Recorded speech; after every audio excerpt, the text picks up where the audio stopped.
Are you feeling stuck in the endless cycle of effort without seeing the dramatic growth that you have been striving for? It seems like businesses today are constantly battling to stay ahead of the curve, many finding themselves trapped by outdated strategies and a lack of actionable insights. And that's what we're talking about today on Marc, Haine Live.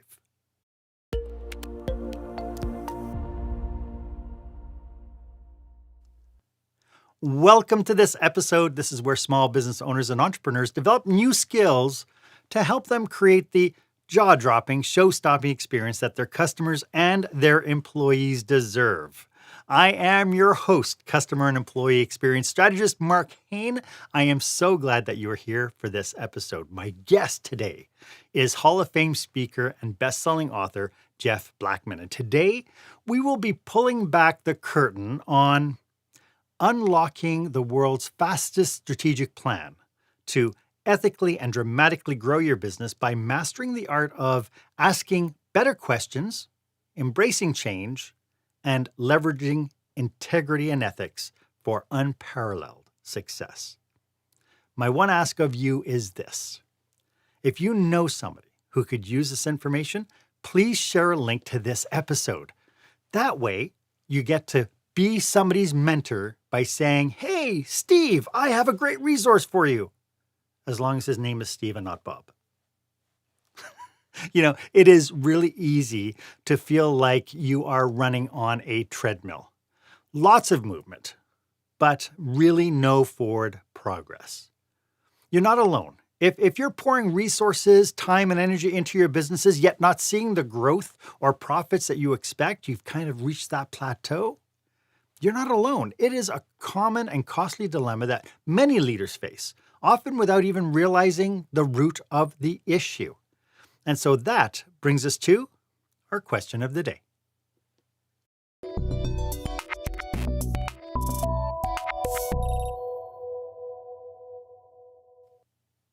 So, are you investing in strategies that promise growth, but still find that your business is stuck in the same place? Wondering why the numbers aren't reflecting your hard work and your investments?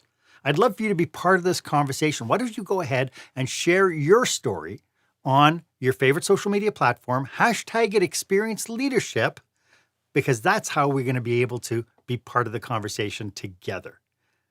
As I mentioned, my guest today is someone who doesn't just understand the roadmap to achieving greatness. He's been the compass for countless businesses navigating their way to unparalleled growth. Jeff Blackman is a distinguished Hall of Fame speaker and best-selling author whose insights and strategies have reshaped the landscape of business excellence. Jeff's approach isn't about quick fixes, but about laying the foundational stones of lasting success with engagement and innovation. And today, we're not just talking about improving your business, we're exploring how to elevate it to new heights with integrity, insight, and impactful strategies. Jeff, welcome to the show. This, I could say, is a show that's been a year in the making. Literally. I think we first met, Mark, in November of 2022. We had planned to get together in February of 2023. And then for medical reasons, which you know about and you are welcome to ask me about because it's actually related in a wacky way to my last bestseller, Bullseye. So I'm more than happy to talk about it because I really learned some valuable personal and professional lessons from this medical experience that's applicable to life and to business. And also, you and I discovered in November of 2022, we are both rabid hockey fans. Your team in Edmonton doing far better than my team, the Chicago Blackhawks, right now. My wife and I were actually at the United Center on Sunday, and it was a remarkable game. They retired pre-game Chris Chelios, the great number 7, his jersey. And it was the return of Patrick Kane, who's now a member of the Red Wings. And he got standing ovations throughout the day because he's a former Blackhawk, Stanley Cups 10, 13, and 15. And the game went into overtime. And of course, in the 3-on-3, who scored the winning goal? Patrick Kane. Nice. And he got a standing ovation, not just from Red Wings fans, but actually from Chicago Blackhawk Yeah. fans. Yeah. You know, it's so funny because I find that fans are an awful lot like our customers, right? We have this ebb and flow of and you know, in a previous episode we talked about Stephen Covey's trust bank account theory, about the fact that, you know, when we're doing really well and we're earning all this trust, and then when we kind of let people down, we haven't destroyed all the trust, but we kind of do withdraw a little bit from the trust bank account. But when we have loyal fans, when we have those ambassadors who support us nonstop, those are the people who are worth gold to our businesses. Absolutely true. And what's so interesting about that, if we can talk about hockey just for about another 10 seconds, is hockey is a game, as you and I both know, it's about movement, it's about action. You are Mm, not compensated for intent. And the same thing is true in business. You're not compensated for intent. The word try becomes meaningless. So I right. always tell people, don't tell me about your grandiose plans, tell me about your grandiose results. Because Yes. when all is said and done, more should not be said than done. And when you reference trust, and I talk about this and I write about it and I really stress it with clients, whether I'm coaching, it's part of a learning system, is that when trust is high, what's low? Fear. Yeah. When trust is high, what's low? Fear.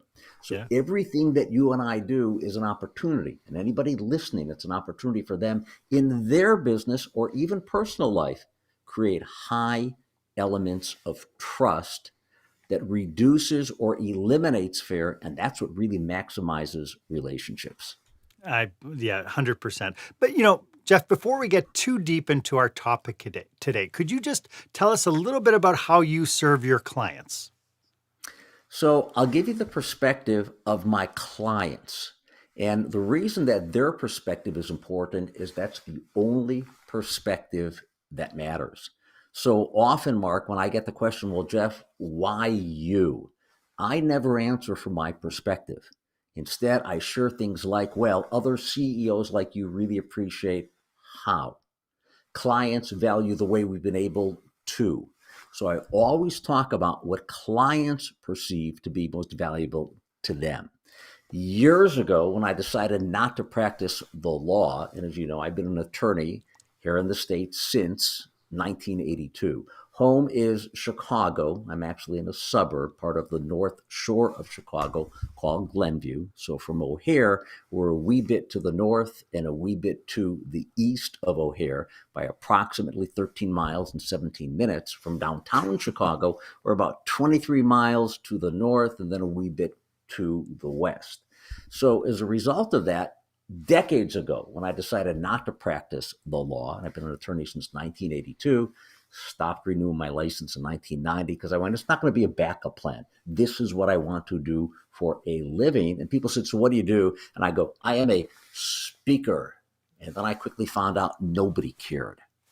So it was meaningless. And you and I both know those who choose to speak sometimes, they are narcissistic fools. And I stress to my clients, just look at your website. Your website's got two words, and the two words are about us. And you just told somebody this has got nothing to do with you. So those words don't appear at our website.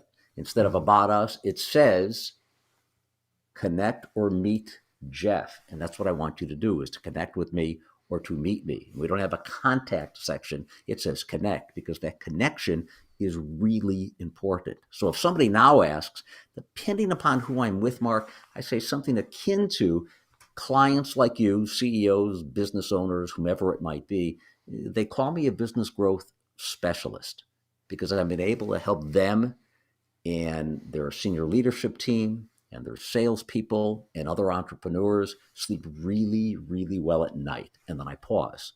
And people say, well, how do you do that? Well, Mark, everybody's different.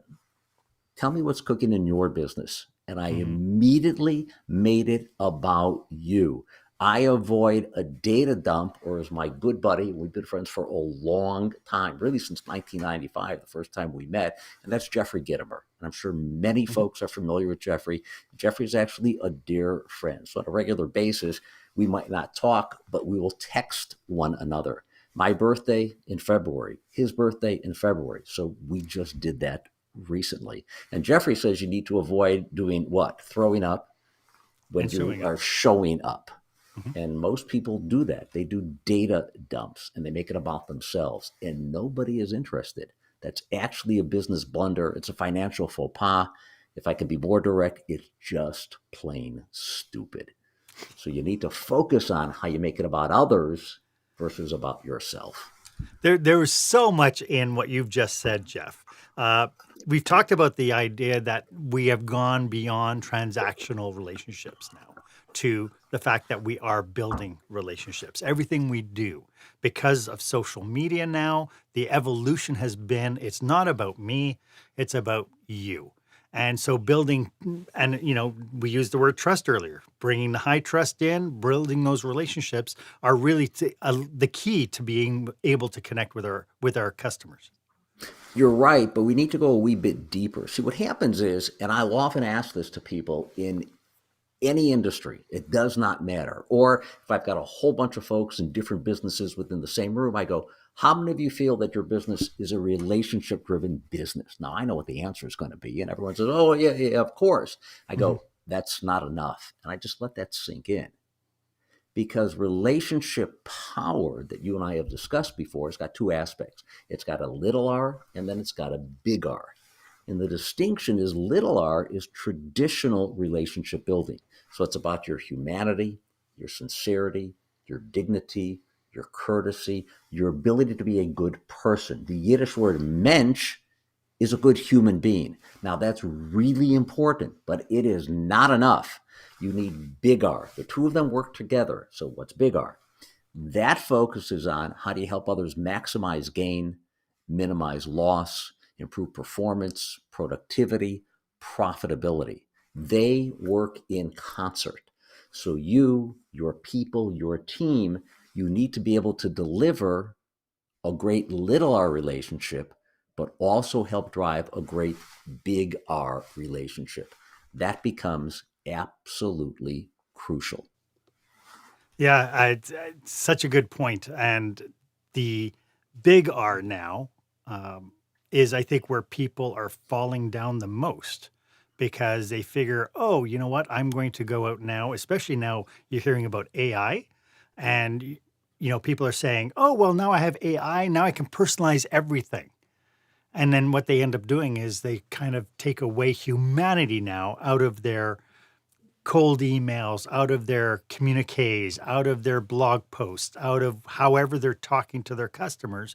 They've kind of eliminated the relationship part of it. And I'm wondering at what point are we going to be tipping the scales back?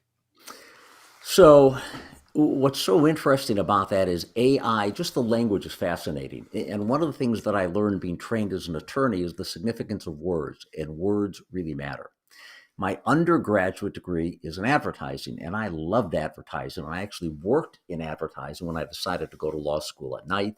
And during the day, I was working for some small agencies, either around Michigan Avenue here in Chicago or on Michigan Avenue. And it was a terrific experience because I was able to have this creative medium during the day. And then when I decided to go to law school at night, I was able to feed both my logical and my emotional side. I began as a day student. Academically, I did well. I did what I was supposed to do. Dean's List with another fellow, won moot court competition, but I didn't have the creative outlet. So AI, in terms of artificial intelligence, one of the things that I stress to clients is consider the A being authentic intelligence, because I don't think authenticity in any way can be replaced. It's that connection between human beings. So I know a lot about my clients or my prospects.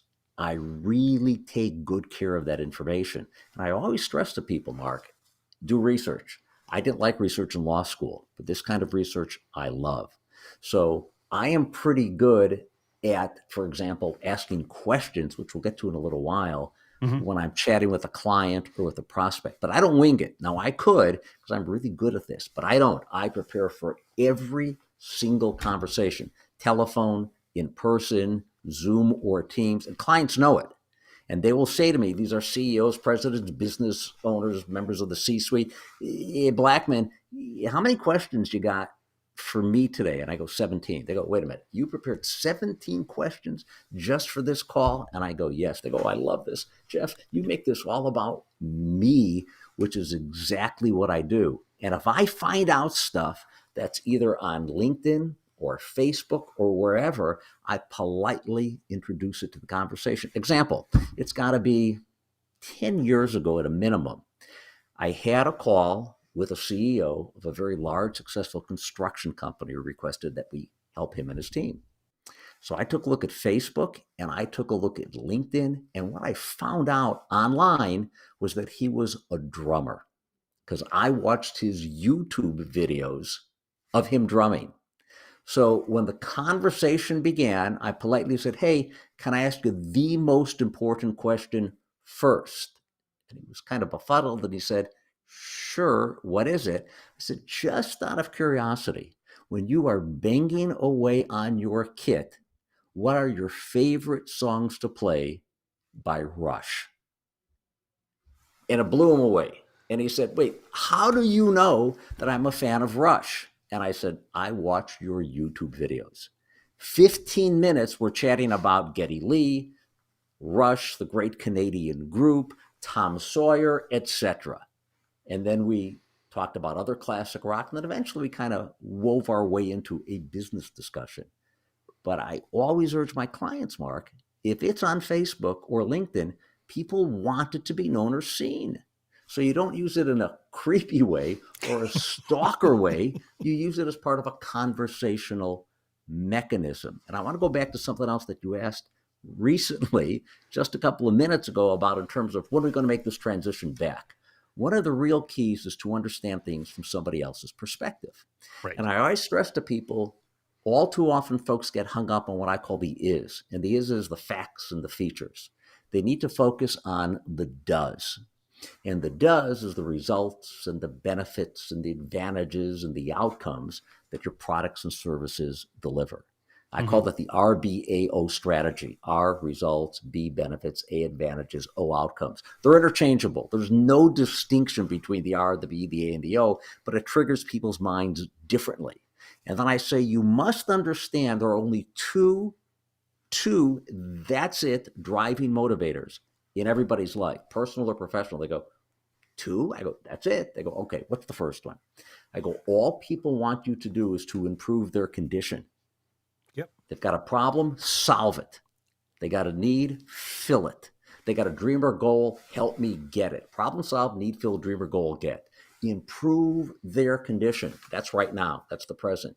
If you do that for someone, then what they want you to do next, Mark, is help them attain a more favorable future.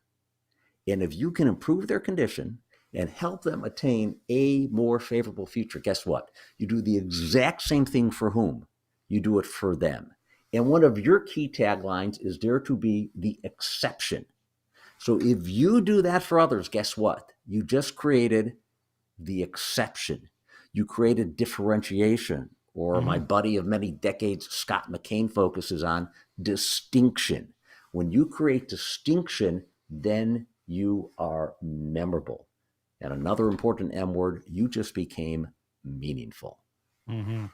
It's so interesting. I love how you phrase that, Jeff, because it really kind of puts it into a nice little package that I'm sure that anybody watching right now or watching the replay are going to have to go back and play back and take this down as a note, because this is, if anything, this is the price of admission right now. You just got for the free price of tuning in.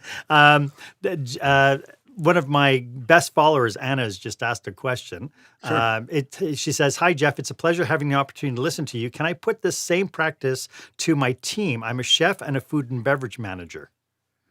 How interesting. Yeah. So I'm going to ask Anna a question, and we'll see if she can chat and respond to you, and then I'll dive in a little bit deeper. So one of the things that I do is, before I simply provide an answer, is, Anna, I want you to think about, in your world of F&B, how do you think you can use the strategy to help your team?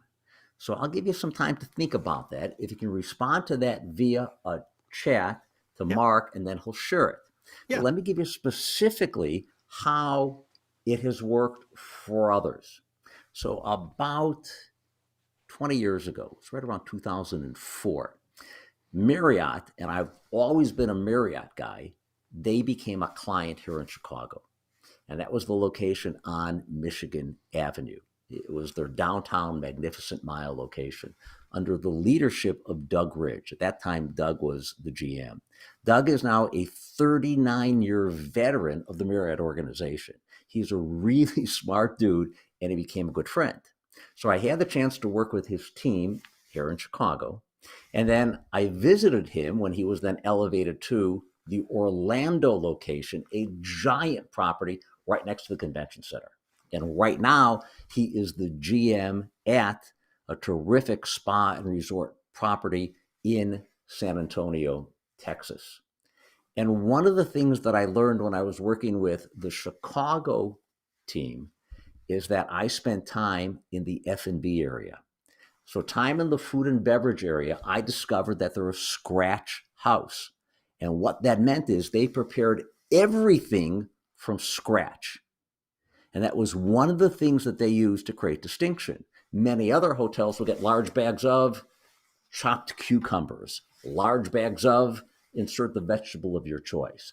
But everything they did was as a scratch location to help create that distinction. And I've had the great pleasure to work with other hospitality groups as well, i.e. Hilton, because everything that's being done in a hospitality sense is sending a message to the world. And I remember Bruce Ulrich, when I was working for the folks at the Hilton at O'Hare, he said to me, Jeff, if someone has got a layover and they walk into one of our first floor bathrooms and it's dirty, they just created an impression of the entire hotel. Yep. Sleeping rooms must be probably dirty too. I wonder what kind of kitchen this place keeps. I'm not going to have a meeting here. They're going to fall short. And one of the things that I always stress to clients is a very simple phrase: eliminate assumptions, confirm expectations. Eliminate assumptions, confirm expectations. High trust, low fear, and then you're a partner, not a vendor. What's the distinction? And I'll share this, and then we'll go back to Anna. Partners, Mark, invaluable. Vendors expendable. One more time, partners invaluable, vendors expendable. Okay, I'm interested. What did Anna chat back? So she hasn't she's probably taking a while to chat back, but it's Wait interesting about what. Wait, Mark, does this mean she's preparing a meal for you and I? I certainly hope so. I'm expecting Okay. skip the dishes any minute now. But no, it's interesting because to what you said, I find that there's a lot of finger pointing. Like I do a lot of secret shopping reporting. So I'll get contracted by franchises and such to go into businesses and do stuff. And when I sit down with the operators, it's amazing how much finger pointing and excuses come up because they see something on the secret shopping reporting. And really my job as a secret shopper is not to judge, only to observe. And so if I say something to the effect of the front door windows had a lot of fingerprints on it, the owner gets mad. Why do I care? Why are you getting upset? It's an observation. It's not a criticism. It's just an observation that this is what I hear. But the interesting thing is, and I talk about this in my book, that, when I sat down with the owner and he gave me that exact thing, why do I care? I make great pizzas. And so to your point, I said to him, when somebody comes in for the very first time a customer comes into your place, how do they know you make great pizzas? What is the surrounding atmosphere that supports the fact that you make really great pizzas? Because I tell you, when you go into a restaurant that is pristine and clean and you go to the washroom and they're clean, you sit down because your fear is very low, your trust is very high, and you say, I'm willing to try almost anything because this place looks like it's rocking it. And if the owner thinks that they make great pizzas, now that's important from a belief perspective. Yeah. So owners, entrepreneurs, anyone in business has got to have a strong belief system. I often talk about ego and confidence, and ego is not a bad thing. It's really an appreciation for your value and your worth. It's not about being pompous. It's not about being boastful. It's really about, hey, I have value. I appreciate my value, and therefore that's why I'm entitled to charge X. And that starts Mhm. with confidence. Confidence comes from two Latin words, confide, which means with faith. So if you don't have faith with you, how is anyone else going to have faith with you? But if Mhm. I was working with that owner or you, I think together we'd reach the conclusion there's only one thing to share with that owner is that's terrific that you think your pizza's great. Yeah, But what do your customers think? And that's the only thing that matters. When it I does. work with a Yep. client, their websites, what do their websites say? We are, and I go, says who? Yep. Go ahead, you're going to say something. No, no, I just agreeing with you. The how many times do you go through and you see on the menu the award-winning pizza or the top of class whatever, and it's like according to who? Right. Like where did you? um, it it reminds me of a lot of conversations I've been having with entrepreneurs recently, and we're talking about a lot of things that point to a problem. How Mm-hmm. does one identify when a business is unknowingly sabotaging its success? Well, the best dialogue that you can have is obviously with your team, but it's also really important to understand what's working or what's not from your customers and your clients and your prospects. So one of the things that you and I have discussed before, actually, when we first met, which was November of 2022, is the significance of asking really good questions. Right. Most people will focus initially on their pitch or their spiel or their presentation. Now, we've discussed hockey, but you can tell by over my shoulder, I'll lean this way, that's Ernie Banks. So Ernie Banks was called Mr. Cub. He is a Hall of Fame baseball player. His great number 14 was retired by the Cubs, and that flag flies high over Wrigley Field. I also interviewed Ernie years ago on my radio show here in Chicago. So Ernie was a terrific guy. So what's so interesting when we reference baseball is a game that's about preparation. Hockey is a game that's about preparation. So the key is not to simply share what you do and do well because that's your perspective, but it's instead asking the right questions.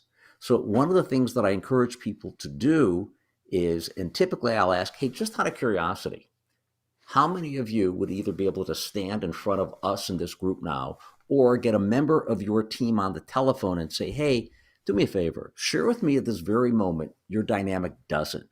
Huh? What are you talking about? Croissants, bagels, muffins, poutine offerings? What the heck is a dynamic dozen?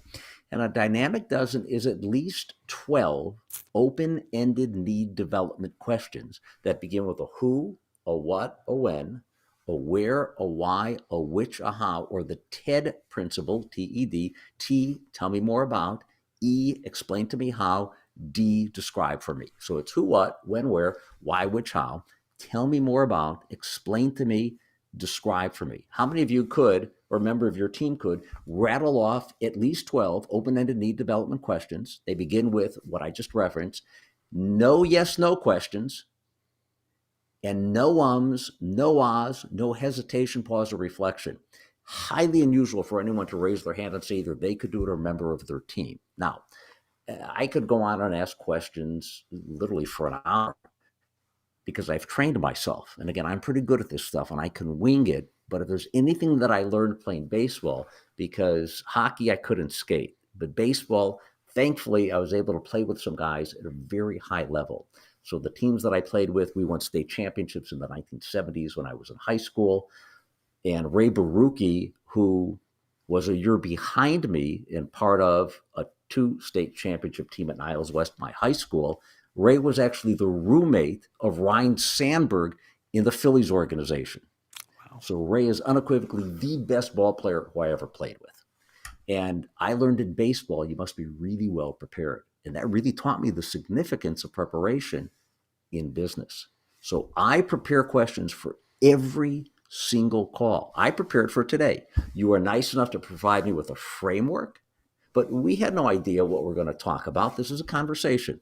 It is not scripted. Neither one of us has got any clue as to where we're going next. And that's part of the fun of live. And that's why I love doing radio and television here in Chicago, especially in the 80s, is you never know what's going to happen next. And that's part of the fun of working without a net. But if you're well prepared, it's a heck of a lot easier.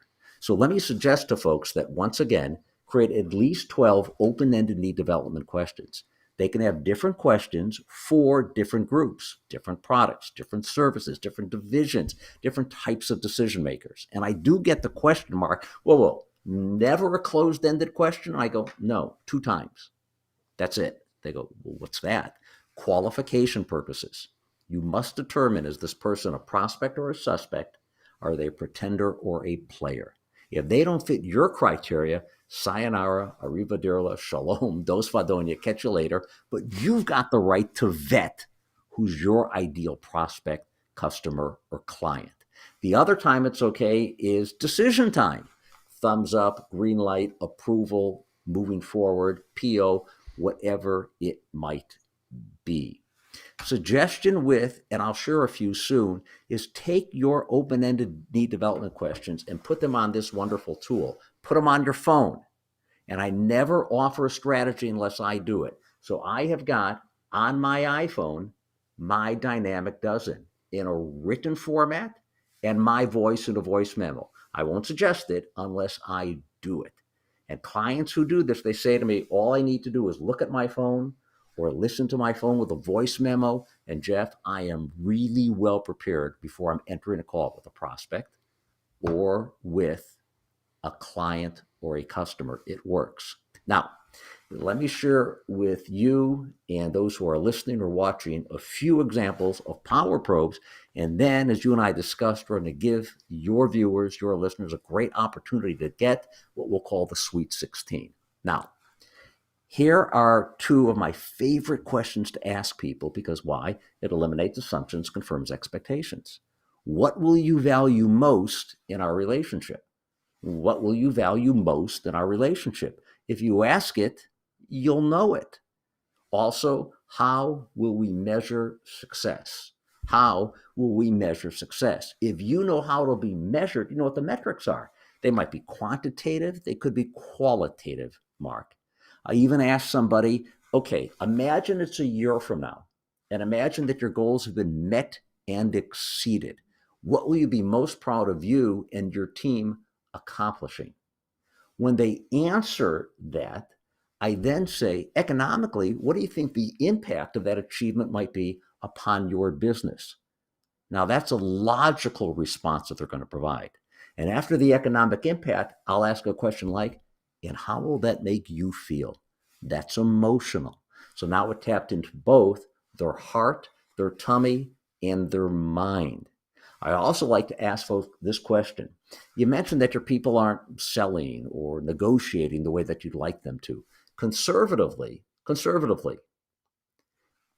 if we're able to help your people attain the results that you just mentioned, conservatively, what do you think now you're initially losing because your people aren't negotiating or selling the way you'd like them to?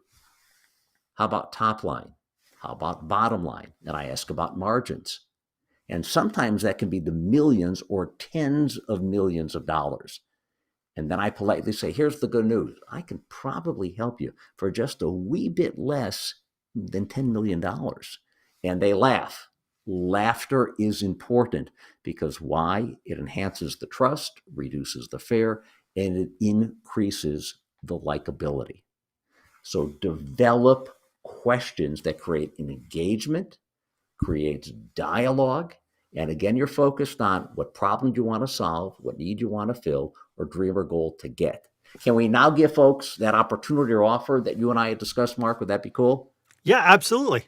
Okay, so anyone listening or watching, if you would like to get what we call the Sweet 16, and there are hundreds, I mean, literally hundreds of questions that we could share with you, and they're in the pages of Stop Whining, Start Selling. They're in the pages of Peak Your Profits, the 5th edition. So those are hundreds of questions, but we're going to give you what we call the Sweet 16. Oh, well, thank you. So there's a copy of Peak Your Profits, the 5th edition. Nice of you to hold it up.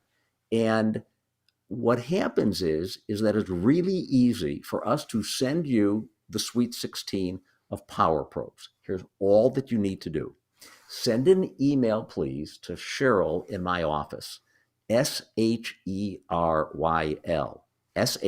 SHERYL at Jeff, Jeff, Blackman.com. One more time, Cheryl at jeffblackman.com. In the subject, all you need to do is to put Marc, M-A-R-C, rocks. And after you put Marc rocks, type in Sweet 16. We'll know exactly what that means, and we will then send you this Sweet 16. And here's the good news. You can use them immediately because people have. And then they've let us know, email or call, I used it and it worked. Well, of course it worked. And that's one of the things we always tell people is this stuff works, but that's up to you. This only works if you turn it into action or emotion. We're back to hockey. What Back do to you motion. do when you're on the ice? If we're going to baseball, you might have a bat in your hand. Pretty good likelihood you're going to need to swing it or not. The key is to get on base. You can walk, that's fine. That's good news. It's not an out. So it's not what you know, it's what you do with what you know. One more time. It's not what you know, it's what you do with what you know. I Focus have on a action. response back from Anna. And so Yeah. she says, let's see if I can make this bigger for you. She says, I would love to cook for you both. This was very informative. I tell my team to treat everyone like kings and queens. I also thank my team for working with me, not for me. That's excellent. Yet here's the real key. If you want to treat them like kings and queens, who knows better how they want to be treated than your customers? Right.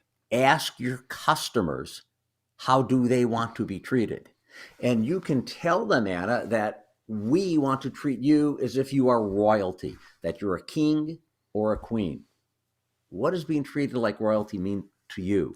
Chicago has got some of the top restaurants in the world.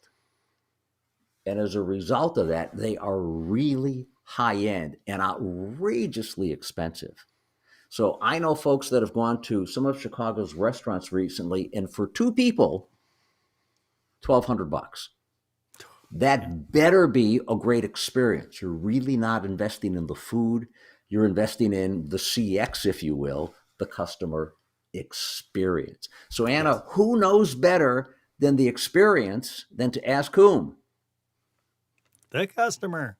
The customer. When I was doing my radio show here in Chicago, and Steve Kraft was my original partner, Steve and I became very good friends back in about 1982.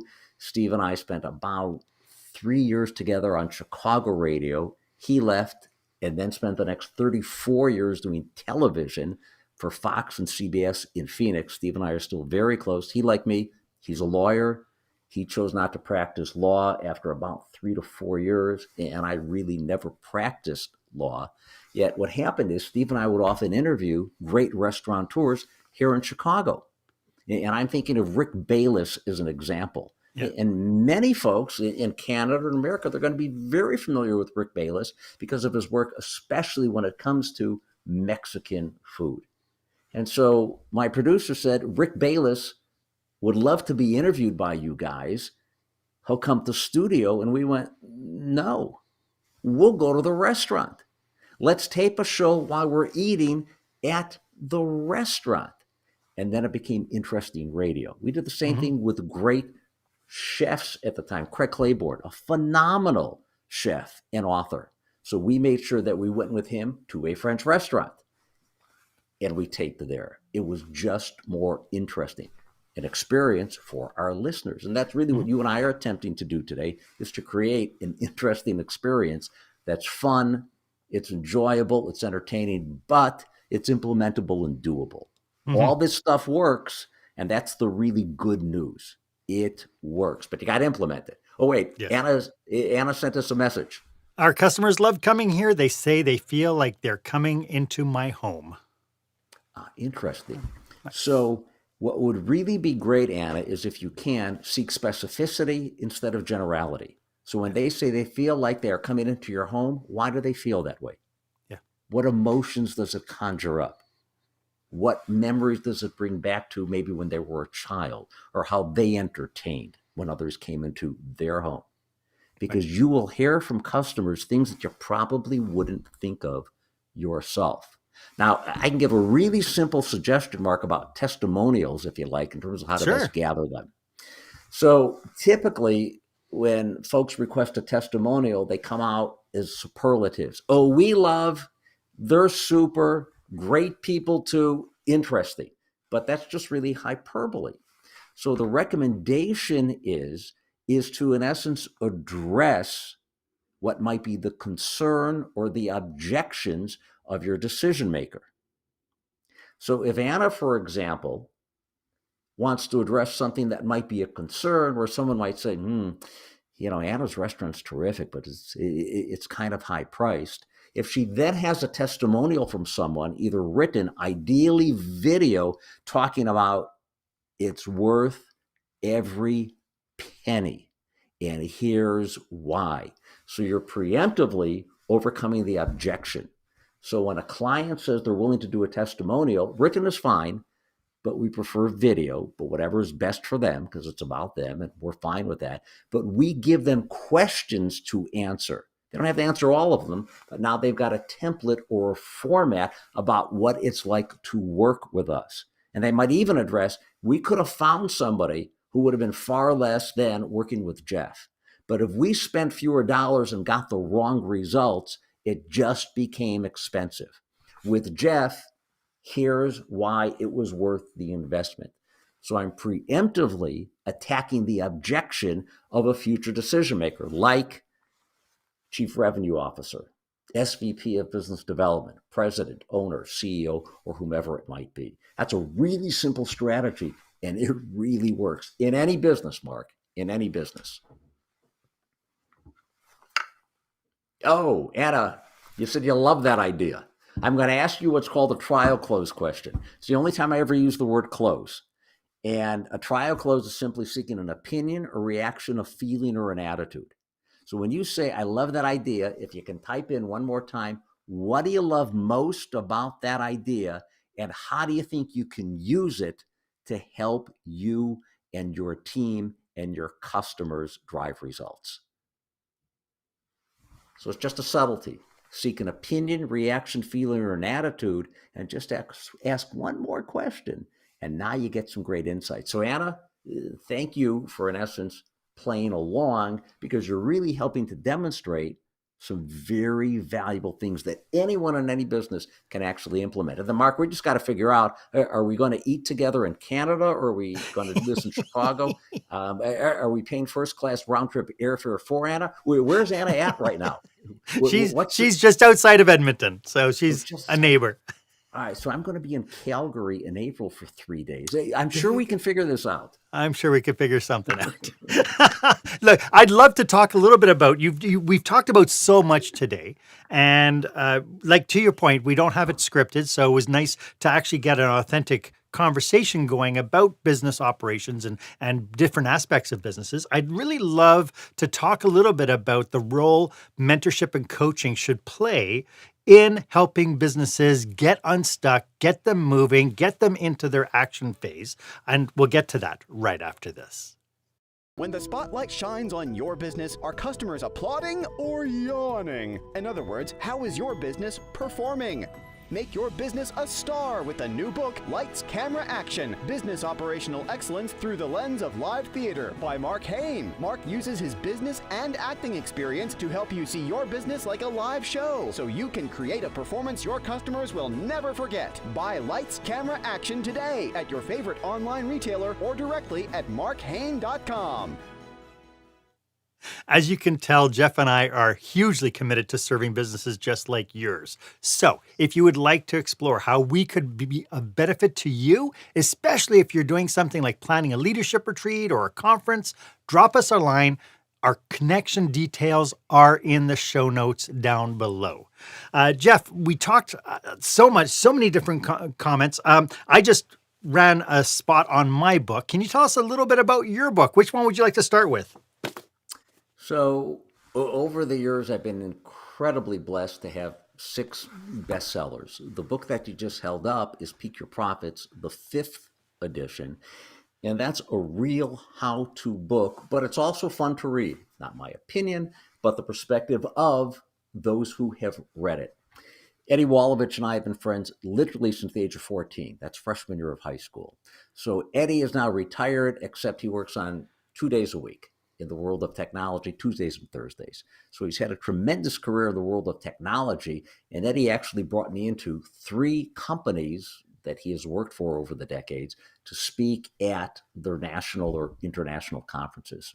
And one of the things that he said to me is, JB, and that's what he's called me now since the 1970s, he said, JB, when I was reading Peak Your Profits, I read a lot of it on airplanes. And I felt as if you were sitting next to me because we've known each other for so long. And he says, you write just the way that you speak. So it's in a friendly, folksy, conversational way. People sometimes expect a guy trained as an attorney to be somewhat stuffy and use fancy language. That ain't me. So if someone's offended by the use of the word ain't, oh well, I'm fine with that. I have to say, for as big as the book is, it is extremely easy to read. And so to your point, I find that it's like, as I was reading, it's like, oh, I get to know who you are just by the way that you wrote the book. Well, I appreciate that. And the real key is that folks can, again, implement the strategies immediately. The other book that I think you've got, because I think I sent those to you way back in November. There you go, Bullseye. So Bullseye, you and I actually met in November of 22. Bullseye came out in December of 22. All the previous 5 books that I've had have been bestsellers, and Bullseye became a bestseller, Mark, literally within 4 days of its release. And it was within the top, I think it was in the top 5 or 10 in multiple categories on Amazon. And Bullseye is based upon an experience that I had with my dad when I was 16. And I will really make the story short, although if you go to our website, simply take a look at Results TV and then take a look, for example, at our video vault. And this is the story of staying on target. So when I was 16, several years ago, several decades ago, my dad and I witnessed a blind man from about 15 to 20 feet away hurl a 12-inch softball and dunk a politician into a dunk tank. And again, blind, absolutely remarkable. So that story was the foundation for that book, Bullseye. And then all the stories that surround that are really more motivational in nature as opposed to a pure how-to. But it includes my personal experience that I've had over the decades where I either interviewed somebody or I met them on a program, folks like Marc Cuban. So Marc Cuban and I had this personal experience together where we spent time in Dallas. Jim Lovell, the Apollo 13 astronaut. So Jim actually lived also in a northern suburb, just a wee bit north of where my wife Cheryl and I are here in the Chicago area. And Jim Lovell is absolutely terrific human being. So we talk about the fact that Apollo 13, what happens when their oxygen tank explodes. So I share that story in the Jim Lovell perspective. Bill Russell, the great, iconic, legendary basketball player. His number 6 retired. That's only happened in the history of sports 3 times that a number's retired. 99, the great Wayne Gretzky. Gretzky, by the way, was at this game on Sunday where they retired the Chelios jersey. So Gretzky was there along with Mark Messier. 99 retired. Jackie Robinson, the great baseball player. Number 42 retired. And now Bill Russell. So Bill Russell was also speaking something called Celtic Pride, which was an acronym. And so a client at the time who represented athletes who also spoke, a fellow named Bob Williams. And Bob and I, over the decades, became good friends. He was the president of Burns Entertainment and Sports. They asked me to actually work with Bill Russell in terms of coaching him in terms of being an effective speaker. So that story is told in Stop Whining, Start Selling, and I share it again here. Clark Kellogg, the basketball analyst, I share that story. And also a story that's probably gotten the most feedback of any is Bruce Jenner, who I knew as Bruce Jenner, not Caitlyn Jenner. Bruce Jenner, born William Bruce Jenner. So I met him in the 80s when I was doing both radio and TV. And Bruce Jenner was one of the most remarkable individuals who I ever met in an interview. People go, why? I go, he was smart, he was funny, he was personable, he was affable. He signed every autograph that people wanted him to sign. And then once he decided that, okay, my life is going to head in a different direction, the transition, so to speak, the interview that he did with Diane Sawyer. So I wrote about that. And that story is at our website. You can simply put in the search for Bruce Jenner. If you do Bruce Jenner and Jeff Blackman search on YouTube, you will actually see the example from the How to Set and Really Achieve Your Goals video of working with Jenner. So those stories are in the pages of Bullseye. And then, as you know, what really became ironic is here I'm telling a story about a blind man. Books released in December 2022. And then on January the 13th, I begin an odyssey, as you know, where I contracted a rare fungal mold infection called Fusarium. So it led to, in 2023, 3 corneal transplants and 13 additional surgeries. And that's why this right eye, as you know, is blue. It's from all the scar tissue that accumulated. My vision, 5 to 10% in the right eye. Will it return? My great doctor, Dr. Vani Varash, she says, we just don't know yet. So it's a continuing odyssey. So if I close my left eye, this entire screen just went kind of gray, as if I'm looking through wax paper or a fog. My late dad, and Dad passed away on February the 19th of 2019, Dad would say that life is a series of adjustments. So I've learned how to adjust. And in our lives, whether it's personal or professional, Mark, we've got to always adjust. Because if we choose not to, guess what? The world is probably not adjusting for us. And take a look at everything that happened with COVID. I mean, the people who didn't adjust, the people who said, no, I'm just going to keep on going the way we're going. This will be over soon. Got a really rude awakening. What can you control? And to that point, the mentorship and coaching, how important is it in the scheme of businesses? You mentioned, sports is a perfect analogy for the coaching component to it, because a player doesn't have just one coach. So what would you recommend as far as helping people get out of their plateaus, getting out of their kind of routine by getting a coach in? What are some of the things they need to be looking towards, and what are some of the pitfalls they should be aware of? So it's a really interesting question, and it begins with something we chatted about very early today, and that's belief and mindset. So if you think you know all that you need to know, let me let you in on a secret. You're wrong. You don't. No matter how smart you are, there's something you do not know. So I actually participated on Monday and Tuesday of this week in an online workshop that was dealing with how to really maximize and leverage LinkedIn opportunities related to also ChatGPT and artificial intelligence to help create more authentic intelligence. And I was learning things that I didn't know.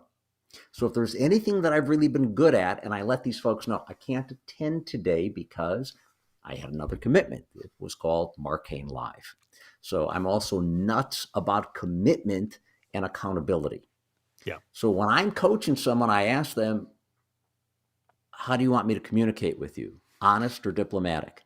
And people always say honest. And I go, okay, but you'll never hear me use the language, let me be honest, let me be frank, let me be candid. Yeah. I always will be. So as a result of that, I am going to keep you accountable. How do you feel about that? Because before I coach somebody, I'll admit, I'll confess, I kind of make them jump through a few hoops. Because if they're not willing on the front end to commit to what needs to be done, I know they ain't going to do it on the back end.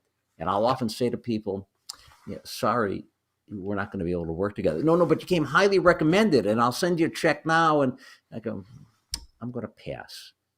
You really need to be prepared, and you're not prepared. And I'm the one who says no. And whenever that's happened, it's been the right decision. So coaching, first, you got to have the acceptance that I might need help. And that's a sign of strength. It's not a sign of weakness, because it gives you the opportunity to get a fresh perspective. And I ask that of people before I start to work with them. I'll go, what will you value most in our relationship? What would you like me to help you accomplish? How will we keep score of our successes? How will we measure success? What will you value in the relationship? I ask all those questions up front. So coaching is the responsibility first of the individual who wants to be coached. Right. And sometimes people will say to me, it's a simple example. A guy heard me speak 3 years ago, maybe 4 years ago. He said, please call me. I really need your help. So I did. He says, I absolutely want to commit to a coaching relationship. I said, okay, here are the next steps. He said, Jeff, I promise on or before this date, I will make that initial investment. Well, that date came and nothing happened. I sent him an email and there was no response. I attempted to reach him, didn't return voicemails. Finally, I decided on a Saturday morning, let me see if I can find him. And I don't begin with, hey, what's up? I began with, is everything okay in your life? Yep. I was concerned about you. Oh, man, I am so sorry. He says, okay, you've got my promise that on Monday, I'm going to send you a check. And I politely said, I'm going to let you know that if you choose not to, that's okay. I will not follow up with you again because it means that you are not committed to you. He said, no, really, you've got my assurance. Of course, it never happened. And I'm fine with that.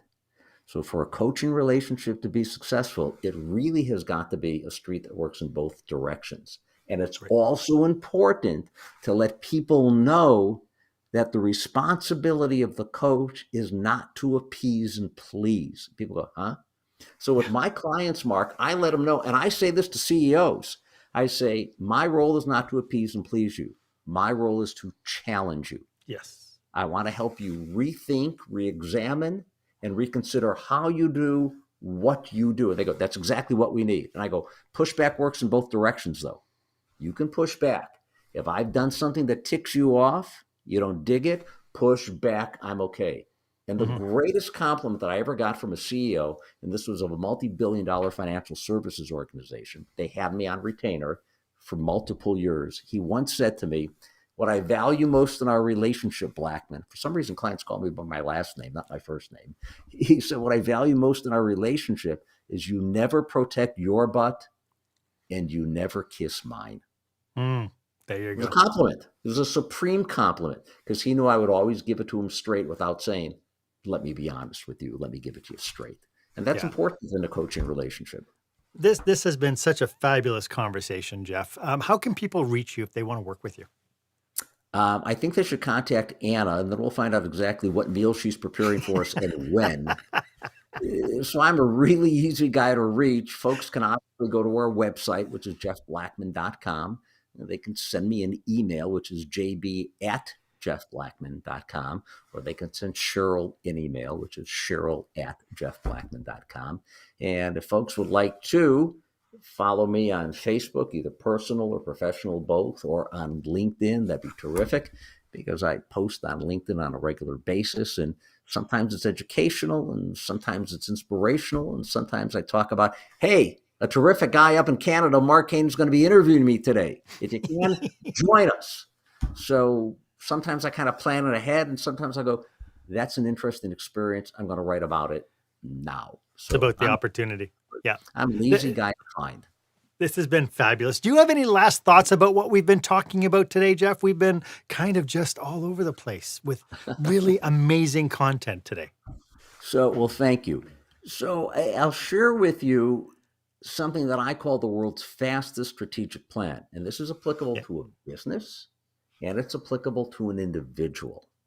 So one of the things that we're able to do today is to touch on a whole bunch of things. And that's part of the fun.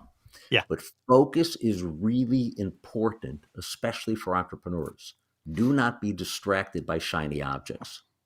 So I'll often say to folks, the purpose of the conversation today is, and I say this to CEOs, and I've got a conversation later this afternoon with the president and chief operating officer of a bank, along with their director of retail, along with an individual who is really focused on the goodwill within their community.